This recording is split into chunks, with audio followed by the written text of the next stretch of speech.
The guy is so dominant, so confident, wants to continue to fight every weekend. I love it. I love guys with that mentality. I love, how talented this guy is. We threw the hottest prospect out of the UK at him, and that kid is a badass, legit, great fighter.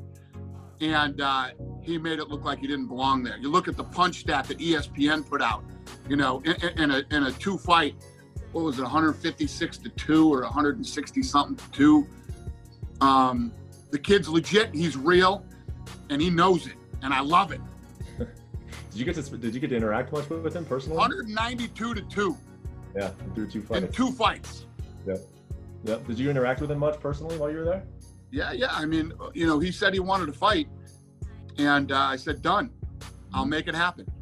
He wants to fight now again in August, and I'm going to get him what he wants. In that division, you got Usman, Gilbert Burns. I'm telling you, wait till Burns versus Usman. That's going to be an unbelievable fight.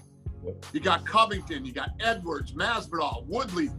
That top 5 in the welterweight division is as nasty as it gets. So, even when you start getting number 10 is Jeff Neal. Oh, Jeff Neal. Nobody wants to fight Jeff Neal. Yeah. And I'm sure we're going to find out real quick. Nobody wants to fight Khamzat either. Probably. Believe me. Yeah, probably. Nobody's going to want to fight that dude either. So we got our work cut out for us. We got to figure it out.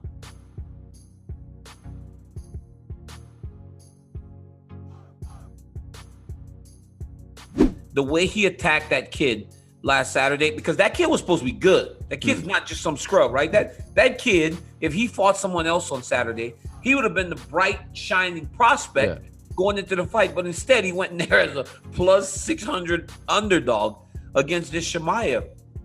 He's insane. And he finds finishes because he's so aggressive and because he must have a real belief in his cardio to throw as many strikes as he throws so quickly. I like it. If you can't wrestle, you're screwed against that dude. If you can't wrestle, you're screwed against Khamzat Chimaev. He just shot on him. He doesn't wait. He doesn't play. He doesn't feel out the range. Even Khabib, right? You watch Khabib now. Khabib moves. Khabib will throw some jabs and punches, and then he changes levels, right? It's all disguised. This Khamzat Chimaev doesn't even care. He just goes after you like he's a dog that was just held on a leash for the last 6 months, and he gets to go eat right now. So it's his power, but also his control. And look, here's why Khamzat Chimaev is so dangerous in this position.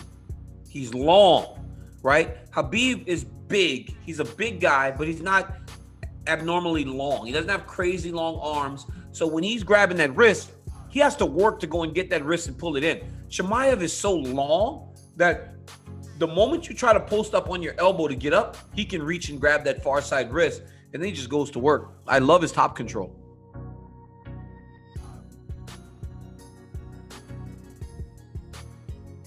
I don't know. Obviously, he's got this Gaethje fight. That's a done deal. He's fighting Gaethje next, and then I don't know who his last fight would be to make him 30. So I don't know. No clue. Even as a fan. No, I mean no clue. I mean, listen. At the end of the day, I mean the Conor McGregor fight. I know Conor has always wanted that fight since the last one. I mean that's the fight to make. I don't know. Well, let's see how this again, how it all plays out. But the Gaethje fight is absolutely, positively the next fight for him. Which is a close fight, and Khabib is certainly that's a real challenge in front of him. If he were to win that and he were to come to you and say, I want the final fight of my career to be against Georges St. Pierre, would you entertain that? Sure. You would. Yeah, I mean it's the last fight of his career. The guy's been great. He's been great to the company. He's been great for the sport, and Yeah, I like Khabib a lot. I would do anything Khabib wanted to do. Well, here's the thing. Calvin Kattar just fought. Yair Rodriguez has a fight coming up. Zombie has a fight coming up. Ortega and Zabit. All of these guys are going to fight in the next couple of months here. So we'll see how that all plays out. It's hard. It's hard to not say we can give Max a rematch for that fight again, do it a third time. And I think a lot of the fans and the media would agree with that. So I don't know for sure. I'm sure Volkanovski doesn't love that idea, you know? He's like, listen, I just beat this guy twice, you know? And if you're Volkanovski, you're like, guess what? The media aren't judges. Dana White's not a judge. None of these people are judges. The people that are assigned to judge the fight said I won twice, you know? So if you're Volkanovski, I get it. And if you're Volkanovski, you probably want to take a look at a different guy, you know? Yeah.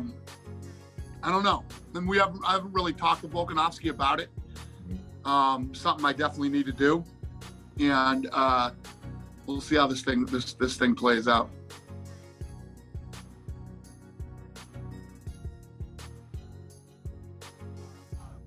There's two people who are authorized to advise me doing that, to maybe yell out those words, stop the fight.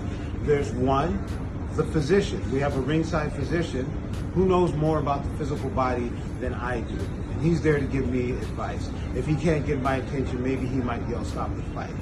Then there's the fighter's corner. They train with him, they know about him, they know more things about him than I do. They may know something I don't know. And so that's why they would give me some advice to stop the fight. Ultimately, to stop the fight is my decision. So for anyone I don't know who it was who did it because I was looking at the fight, but I heard it. And so I assumed that it was either the two people authorized to do it, the doctor or the corner.